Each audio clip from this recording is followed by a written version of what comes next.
Now, John, let's bring in CNN political analyst Josh Rogin. He's done a lot of reporting on the origin of COVID-19. He's the author of the new book, Chaos Under Heaven, America, China, and the Battle for the 21st Century. Josh, you have done reporting on the origins. We've had these discussions with you. Tell us the significance of hearing Dr. Redfield, former director, say that's what he thinks it came from a lab. You know, my initial reaction, Alisyn, is wow, stunning, groundbreaking, really narrative-changing conversation that Sanjay Gupta had with Robert Redfield for a couple of really important reasons. One is, as you mentioned, he is not any Joe Schmo scientist. He was the head of the CDC, a lifelong virologist, in a position to know all this information.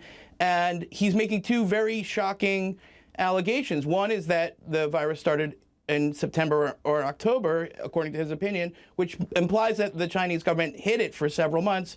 And two, that he believes, not just based on, supposition, but based on the way that the virus emerged and his professional analysis of the way it acted, that it was too strong and too advanced to have come from nature. And he's referring to the gain-of-function research at the Wuhan Institute of Virology. Now, that matches the information that came out of the Trump administration and was confirmed by the Biden administration to some degree when they came in and checked the U.S. intelligence work. So it's not just Robert Redfield's opinion. There's a growing body of evidence that points to this lab accident theory. And while we don't know what happened, we can't say we know what happened. What this does is it makes it very, very important that there's more investigation and that we regard the ongoing investigation, frankly, by the WHO and the Chinese scientists as not the end of the inquiry here, because, as you noted, they're poo-pooing this theory already. Again, Redfield says it's just his opinion, but he's not just any guy or any Joe Schmo, as you said.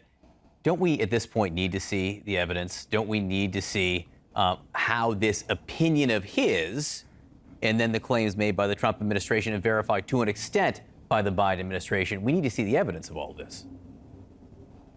Of course, and that we need to see the evidence both on the Chinese side and on the U.S. side, because, Robert Redfield, remember, when he was CDC director, he was not, treated well by the Trump administration. He has no incentive, no motivation to bail them out or to support their theory for their sake.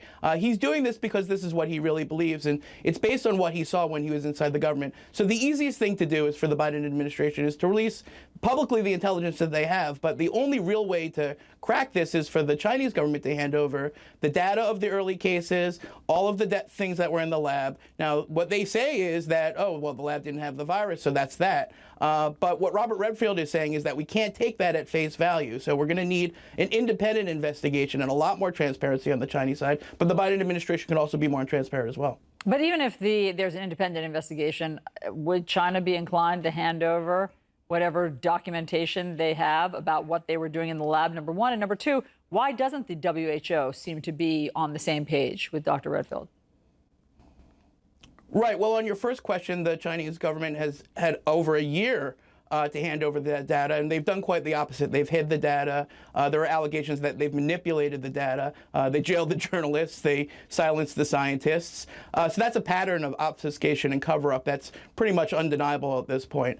So that's a problem that I don't think that we're going to be able to solve. And that's really unfortunate. And the WHO team, which I'm sure is full of a lot of well-meaning people, simply doesn't have the access that they need. And some of the members of the WHO investigative team have conflicts of interest. And as their statements so far show that, they're not really looking into the lab accident theory at all because they don't believe it to be true. They don't want it to be true. Suffice to say that we shouldn't ignore the WHO investigation, but it's not going to be the end-all, be-all of what we know. It just can't be, because, as you just heard, the head of the CDC during the time of the outbreak says that the WHO investigation is on the wrong track.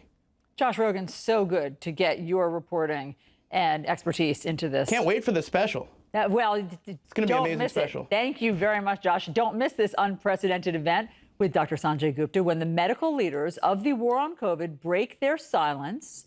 You can watch the CNN special, COVID War, the Pandemic Doctors Speak Out. It airs this Sunday at 9 p.m. only on CNN. And don't